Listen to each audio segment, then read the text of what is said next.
Hello everyone. तो आज बहुत दिन पर आम जाऊँ टे बुलवा जेहेतु आज संडे थिला स्वामी ड्यूटी छुट्टी तो से आम समस्ते डिसाइड कलु कि टे बाहर को जावा बुलाबुली करवा।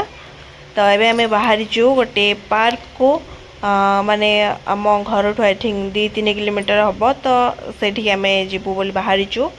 तो बाटर जाऊ जाऊ माने से बाटे ही पड़े आसला बेलू जावा बेलू भी यहाँ आर्मी मानकर गोटे माने एरोप्लेन जगाटे कौन कहते मुझे जानी। तो सेमती आम आगू जाऊँ देन आम आसिक लोकेशन पहुँची गलु आ गोटे भल लोकेशन मिस करदेली रेकर्ड करने को। तो नेक्स्ट टाइम मुझे आप सेयार करी जब मुझे रोड्रे जी कि जहाँ भी तभी आम पार्क आसिक पहुँची गलु। पार्कटा पूरा गहली थिला जेहेतु संडे थिला संडे माने समस्त छुट्टी प्राय। तो सबू पिला माने ये बहुत पिला माने थिले खेलुथिले माने यंग लोक माने भी थिले एक्सरसाइज भी करुथिले। सेमती किछि माने खास नहीं बस नॉर्मल पार्क था। अने नो कण कण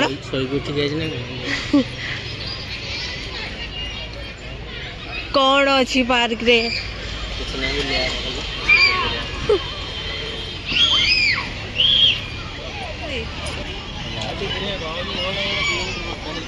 रुस्ती पलैले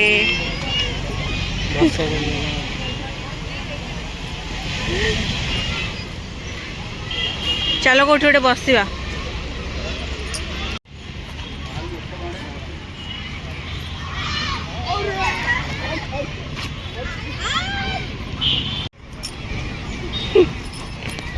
से जीव घर को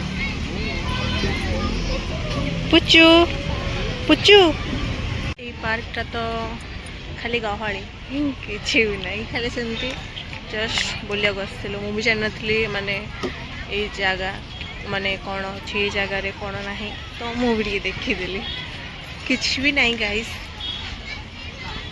घर पाख पार्कटा किसी भी नहीं। बहुत लोग बैडमिंटन खेलुं किंतु मत बहुत इच्छा हो बैडमिंटन खेलिया को नहीं आमर बैडमिंटन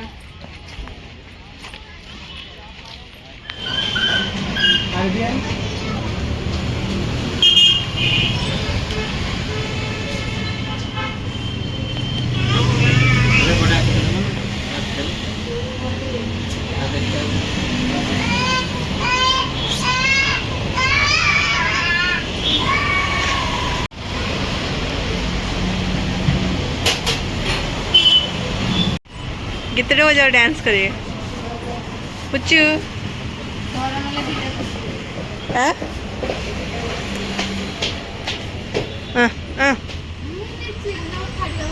हाड़ू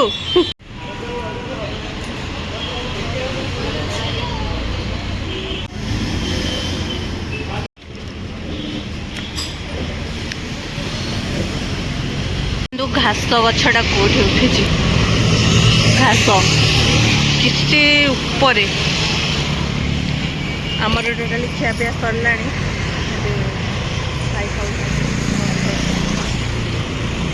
आसला चिकेन घस्ता हो थोड़ा घस्ता हो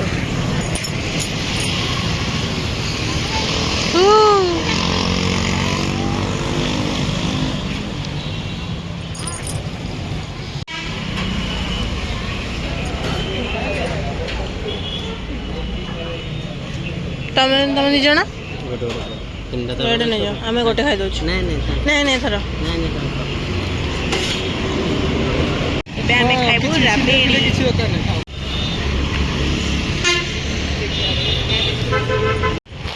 एक्चुअली भाई झील कांदिला से घर को जी हेरी आम रातिर खाइबाटा नहीं आम आउ गोटे लोकेशन खाइबा नबू कारण ये बहुत टाइम लगे माने दुकान तो अलग दुकान